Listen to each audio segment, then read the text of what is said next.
Let's go.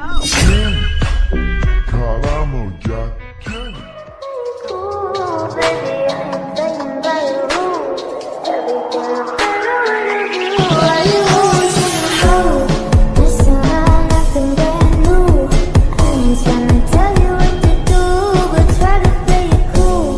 Baby, I am banging by the rules. Everything look better with a view. Why you always in the Materi yang pertama adalah pendekatan ordinal. Pendekatan ordinal adalah suatu pendekatan yang menganggap kepuasan tak dapat diukur secara kuantitatif, tetapi berjenjang dan hanya bisa dibandingkan. Pendekatan ordinal ini menyatakan bahwa utilitas tidak dapat dihitung, melainkan hanya dapat dibandingkan. Dengan kata lain, pendekatan ini lebih memberikan penekanan pada preferensi dengan membuat peringkat atau urut-urutan kombinasi barang yang dikonsumsi. Pendekatan ordinal ini dapat dianalisis dengan menggunakan kurva indifferent. Kurva indifferent adalah kurva yang menunjukkan berbagai titik kombinasi dua barang yang memberikan kepuasan yang sama. Adapun ciri-ciri kurva indifferent adalah yang pertama, turun dari kiri atas ke kanan bawah. Hal ini mengakibatkan jika konsumen ingin menambah terhadap konsumsi satu jenis barang, ia harus rela kehilangan untuk mengkonsumsi jenis barang yang lainnya. Yang kedua, cembung ke arah titik nol. Hal ini menunjukkan semakin konsumen menambah konsumsi satu jenis barang, maka semakin kecil jumlah barang yang dikorbankan. Mengapa tidak saling berpotongan? Karena itu akan melanggar beberapa asumsi dasar dari kurva indifference. Apa saja sih asumsi dasar kurva indifferent itu? Yang pertama yaitu rationality, atau konsumen diasumsikan rasional.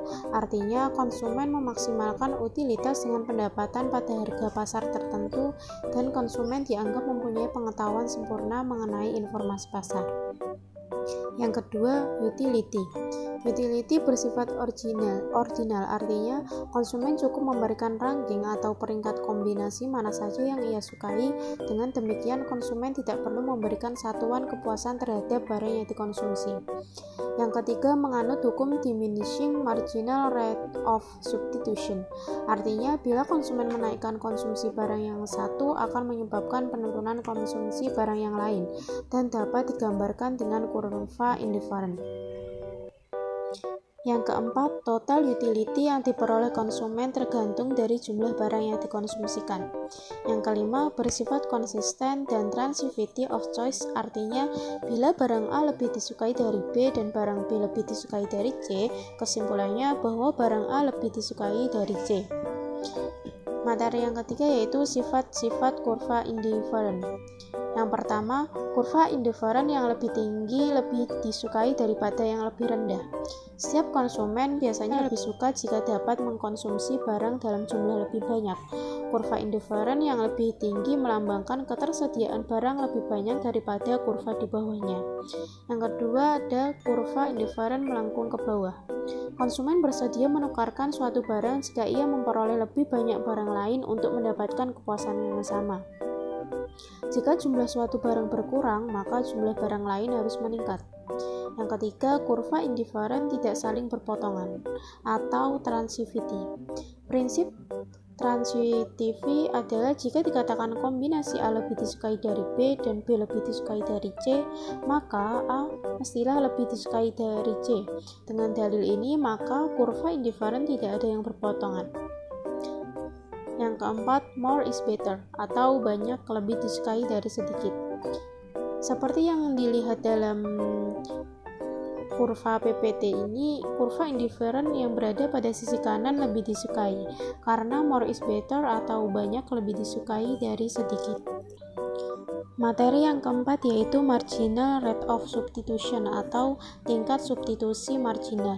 Cara menghitung slope atau kemiringan kurva indifferent adalah dengan menggunakan rumus MRS sama dengan MUX dibagi MUY.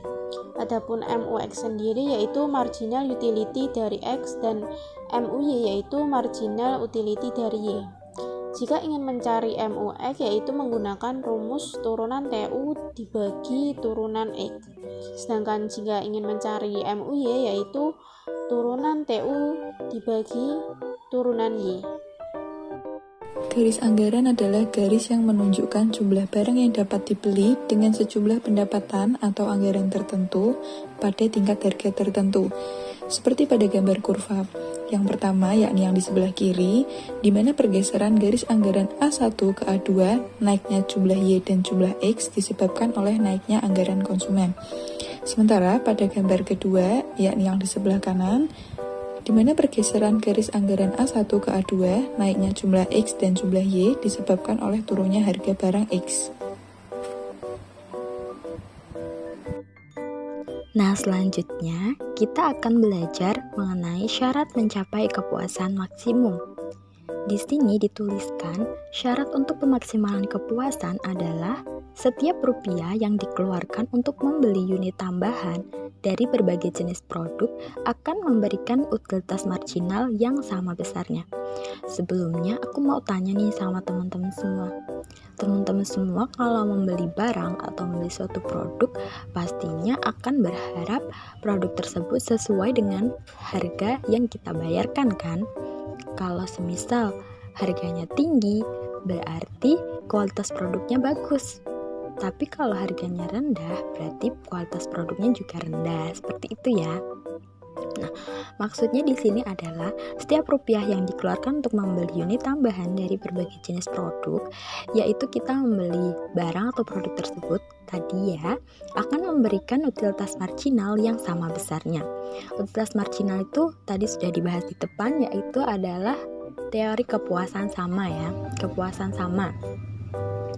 Jadi maksudnya harga yang kita bayarkan itu sesuai dengan kualitas produk yang akan kita dapatkan. Gitu. Nah, selanjutnya di sini ada kurva kepuasan maksimum. Gimana sih caranya kita bisa membaca kurva tersebut? Di sini kurvanya udah sama contohnya ya. Misalkan seorang konsumen akan berbelanja sebanyak Rp150.000. Barang yang dikonsumsinya adalah makanan dan pakaian, di mana masing-masing harga barang tersebut adalah Rp2.500 dan juga Rp3.000.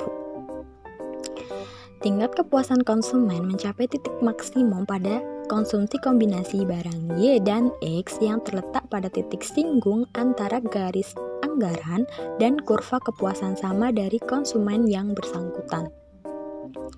Kita misalkan ya, barang Y itu adalah makanan yang ada di garis vertikal, dan barang X itu adalah pakaian yang kita misalkan pakai garis horizontal seperti itu. Nah, konsumen akan mencapai titik maksimum pada konsumsi kombinasi barang X dan Y yang terletak pada titik singgung antara garis anggaran dan kurva kepuasan sama dari konsumen yang bersangkutan. Kita bisa membaca kalau konsumen itu sudah mencapai titik maksimum, yaitu ketika garis merah ini itu bersinggungan dengan kurva. Garis merah itu dinamakan garis anggaran. Dampak perubahan pendapatan dan harga. Titik keseimbangan yang diwujudkan oleh perubahan pendapatan dihubungkan, maka akan terdapat suatu kurva yang dinamakan sebagai garis pendapatan konsumsi. Suatu kurva juga akan diperoleh apabila dihubungkan titik keseimbangan yang diwujudkan oleh perubahan harga, dan kurva itu dinamakan sebagai garis harga konsumsi. Perubahan pendapatan, bahwa perubahan pada pendapatan mengubah perpotongan vertikal garis anggaran, tapi tidak mengubah kemiringan karena harga kedua barang tersebut tidak berubah. Perubahan harga, bahwa perubahan pada harga tidak mengubah rasio karena kemiringan garis anggaran sama dengan rasio antar harga kedua barang. Garis pendapatan konsumsi. Perubahan pendapatan dapat memindahkan garis anggaran pengeluaran sejajar dengan yang asal. Pertambahan pendapatan akan memindahkan garis itu ke atas dan pengurangan pendapatan memindahkan garis itu ke bawah. Garis harga konsumsi. Perubahan harga akan mengubah kecondongan garis anggaran pengeluaran. Dalam gambar di atas, dimisalkan pada mulanya garis anggaran pengeluaran adalah garis AB. Garis itu disinggung oleh kurva kepuasan sama U3. Di titik E yang menunjukkan kedudukan yang menciptakan kepuasan maksimum kepada konsumen. Selanjutnya ada membentuk kurva permintaan. Telah ditunjukkan bahwa sifat permintaan konsumen yaitu kalau harga turun maka permintaan akan bertambah, dan kalau harga naik permintaan berkurang. Dapat diterangkan dengan menggunakan teori nilai guna. Selain dengan cara itu, sifat permintaan konsumen dapat pula diterangkan dengan menggunakan analisis kurva kepuasan sama, seperti contoh kurva yang ada pada gambar tersebut. Dalam gambar tersebut dimisalkan pendapatan konsumen adalah tetap sebesar Y, dan pada permulaannya harga makanan adalah PM dan harga pakaian adalah PA. Dengan demikian, pada permulaannya garis A menggambarkan garis anggaran pengeluaran konsumen tersebut. Garis A menyinggung kurva kepuasan sama U1 di titik E. Oleh karena itu, jumlah pakaian yang dikonsumsi adalah P unit. Seterusnya, misalkan pendapatan dan harga makanan tidak mengalami perubahan, tetapi harga pakaian menurun dan sekarang telah menjadi PB. Dengan perubahan ini, maka garis anggaran pengeluaran sekarang ditunjukkan oleh garis B. Ia disinggung kurva kepuasan sama U2 di titik E1. Keseimbangan ini menggambarkan bahwa pakaian yang dikonsumsi telah meningkat menjadi Q1 unit. Misalkan penurunan lebih lanjut berlaku ke atas. Itu yang gambar 8.9 ya. Kemudian ada yang kedua, kurva yang kedua yang permintaan pakaian. Harga pakaian. Harga pakaiannya yaitu sekarang harganya adalah P. Penurunan harga ini memindahkan lagi garis anggaran dan pengeluaran, yaitu sekarang ditunjukkan oleh garis C. Kurva U3 disinggung oleh garis C di E2 yang menunjukkan bahwa konsumsi pakaian sekarang telah semakin bertambah dan menjadi sebanyak Q2.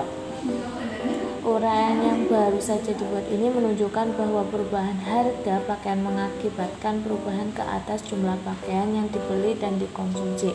Dalam gambar 8.9 yang kedua ini, yang permintaan pakaian, ditunjukkan hubungan antara harga pakaian dan jumlah pakaian yang diminta. Titik A menggambarkan kedudukan konsumen ketika belum berlaku perubahan harga, yaitu harga pakaian adalah P yang awal, PA, dan jumlah pakaian yang diminta adalah Q unit. Dan yang titik B itu menggambarkan keadaan ketika harga pakaian turun menjadi PB. Dan yang terakhir, pada harga tersebut jumlah pakaian yang diminta telah menjadi Q1. Kemudian keadaan yang terakhir pada kurva ini yaitu ketika harga pakaian telah menjadi PC, ditunjukkan oleh titik C. Pada harga tersebut jumlah pakaian yang diminta adalah Q3. Kurva DD yang melengkung ini, kurva DD yang dibuat melalui dengan ketiga titik di atas merupakan kurva permintaan. You want me, I want you, baby. My sugar boo, I'm levitating.